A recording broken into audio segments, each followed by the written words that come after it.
জম্মু কাশ্মীরের পেহেলগামে সন্ত্রাসী হামলার পর বিভিন্ন জায়গায় আরও বাড়ানো হয়েছে নিরাপত্তা। তার মধ্যে রয়েছে ওড়িশার পুরীর শ্রী শ্রী জগন্নাথ মন্দিরও। এ বিষয়ে পুরীর এসপি বিনীত আগরওয়াল সংবাদ মাধ্যমে জানান, মন্দিরের নিরাপত্তা তদারকির জন্য একজন কমান্ড্যান্ট, দুজন ডেপুটি কমান্ড্যান্ট এবং 3 জন সহকারী কমান্ড্যান্ট নিযুক্ত থাকবেন। কটকের রাজ্য পুলিশ সদর দপ্তর থেকে জারি করা একটি নির্দেশিকায় সংশ্লিষ্ট কর্মকর্তাদের ডিউটিতে যোগদান করতে বলা হয়েছে। কর্মকর্তারা 3 বছরের জন্য ডেপুটেশনে থাকবেন বলে জানা গিয়েছে। এসপি জানান, কমান্ড্যান্ট ছাড়াও 8 জন ইন্সপেক্টর, 31 জন সাব ইন্সপেক্টর এবং 24 জন অ্যাসিস্ট্যান্ট সাব ইন্সপেক্টরকে নিরাপত্তা, জোরদার আইন শৃঙ্খলা বজায় রাখা এবং ভক্তদের সারিবদ্ধ দর্শনে সহযোগিতা করার জন্য নিযুক্ত করা হচ্ছে। এছাড়া পরিক্রমা করিডোর, গুন্ডিচা এবং মৌসিমা মন্দিরেও পুলিশ মোতায়েন করা হবে বলে জানা যাচ্ছে। এসপি আরও জানান, সন্ত্রাস বিরোধী অভিযানে অভিজ্ঞতা সম্পন্ন কর্মকর্তাদের সশস্ত্র পুলিশ ব্যাটালিয়ন থেকে ডেপুটেশনে নিযুক্ত করা হবে। রাজ্য শ্রীমন্দিরের জন্য 1083 জন পুলিশকে নিয়োগের সিদ্ধান্ত নিয়েছে, তবে সেটি 1200 জনে উন্নীত হওয়ার সম্ভাবনা রয়েছে, অর্থাৎ বাড়ানো হবে। তিনি বলেন, এই বিশেষ ব্যাটালিয়নের জন্য কর্মী নিয়োগ প্রক্রিয়া শুরু করা হয়েছে। এদিকে রথযাত্রার আগে বেশ কয়েকটি গুরুত্বপূর্ণ আচার অনুষ্ঠান পালনের সুবিধার্থে শ্রী জগন্নাথ মন্দিরের উভয় রত্ন ভাণ্ডারের চলমান মেরামতি ও সংরক্ষণের কাজ 29 এপ্রিল থেকে 27 জুন পর্যন্ত স্থগিত রাখা হবে বলে জানিয়েছেন শ্রী শ্রী জগন্নাথ মন্দির প্রশাসনের প্রধান প্রশাসক অরবিন্দ পাধি। উল্লেখ্য, রত্নভাণ্ডার সংরক্ষণ সংক্রান্ত একটি বৈঠকের সভাপতিত্ব করেন পাধি। সেই বৈঠকে পাধি ছাড়াও উপস্থিত ছিলেন ছতিশা নিজগের সভাপতি জনার্দন পট্টযোশী, এএসআই এর প্রধান চিত্তরঞ্জন দাস ও মন্দিরের কর্মকর্তা তথা ঊর্ধ্বতন পরিচারকরা। এই বিষয়ে এএসআই কর্মকর্তারা জানান, বার্ষিক রথযাত্রার পরেও অব্যাহত থাকবে মেরামত কাজ। পাধি বলেন যে ভিতর রত্নভাণ্ডারের সংস্কার কাজ প্রায় সম্পূর্ণ, মেঝেতে গ্রানাইট স্ল্যাব বসানো হচ্ছে।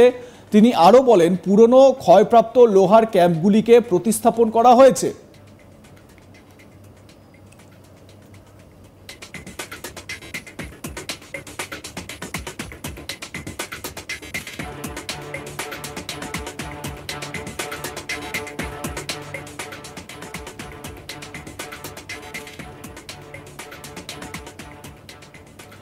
আপনারা জানেন যে জগন্নাথ ধাম, শ্রীক্ষেত্র জগন্নাথ ধাম, সেই জগন্নাথ ধামে প্রত্যেক বছর প্রচুর মানুষ, আমি প্রত্যেক বছরের কথাও যদি বাদ দিই, প্রত্যেক মাসে প্রচুর মানুষের সমাগম হয় সেখানে।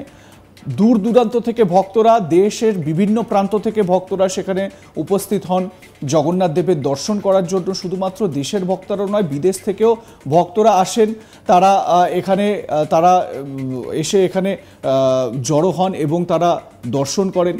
স্বাভাবিকভাবে এই জায়গাটিকে তো অনেক বেশি করে সিকিওর করা দরকার। সাম্প্রতিক পেহেলগাম ঘটনার পর, পেহেলগাম ইনসিডেন্টের পর নিরাপত্তা আঁটোসাঁটো করা হচ্ছে এই পুরীর শ্রী শ্রী জগন্নাথ মন্দিরের, যাতে কোনো রকমভাবে ফাঁক ফোকর না থাকে, কোনো রকমভাবে যাতে নিরাপত্তাজনিত কোনো রকম সমস্যায় পড়তে না হয়। যেরকম এসপি নিজে জানিয়েছেন যে কীরকম কী ব্যবস্থাপনা থাকবে, কমান্ড্যান্ট থাকবেন, ডেপুটি কমান্ড্যান্ট থাকবেন, তাদের নেতৃত্বে নিরাপত্তার এই ব্যবস্থা করা হচ্ছে।